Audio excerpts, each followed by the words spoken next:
Green Christmas. Text of illustrated story by Carmen L. Rivera-Lassén, Mrinali Álvarez, Astacio, and Juan Álvarez O'Neill.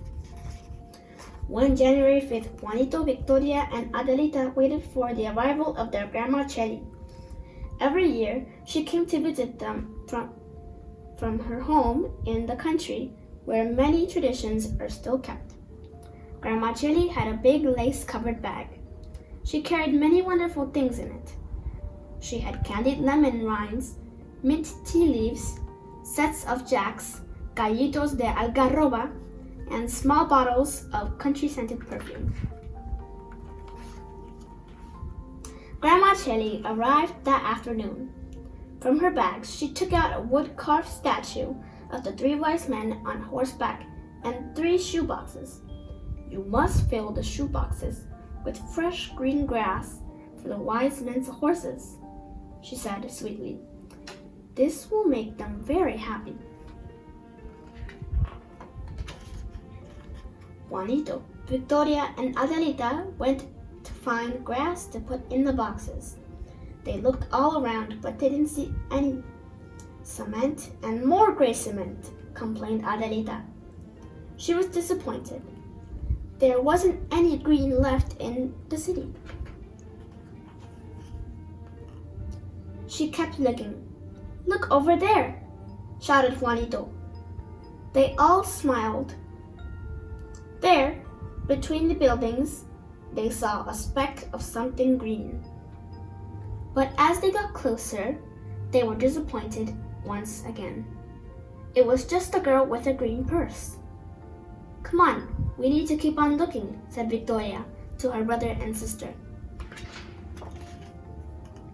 They walked around most of the city and were getting tired.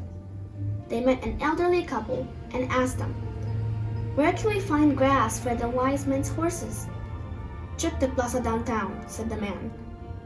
There you'll see the only tree left in the city. Perhaps there is some grass growing beneath it.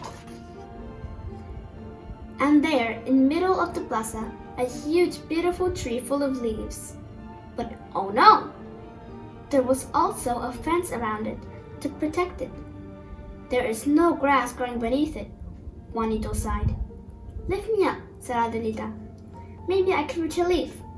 She tried, but the branches were too high up. She couldn't reach a single green leaf. Only dry leaves fell to the ground. They went back home with sad faces and empty boxes. Grandma Chelly knew that they were sad. They had no grass for the horses. How would they thank the wise men for the gifts? Grandma brought in a tray of lemonade.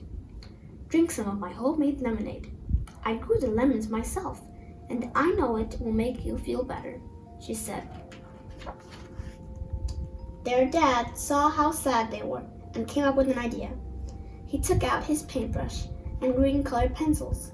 They began coloring sheets of paper and cutting them into grass-like stripes. The children smiled. They finally had something to put inside the shoe boxes. The children felt happy and yet a little nervous. That night they all slept with Grandma Chelly. Early the next morning, the shoe boxes were empty, but the floor of their room was full of gifts of all kinds. Daddy! Here's one for you, shouted Juanito. Their dad was surprised and smiled when he saw the gift. It was a flower pot with soil and green grass, along with a packet of seeds. For 2 days, Grandma Chelly played with her grandchildren. On the 3rd day, she packed her bag and 3 small suitcases. We're going to the country! We're going to the country! Repeated the children. It was feast day of the wise king Melchor. For the next 8 days, they would all celebrate in the country, where trees grew without any fences. The wise men's special gift soon grew and spread throughout the city. By their next visit would be plenty of fresh green grass for their horses. The end.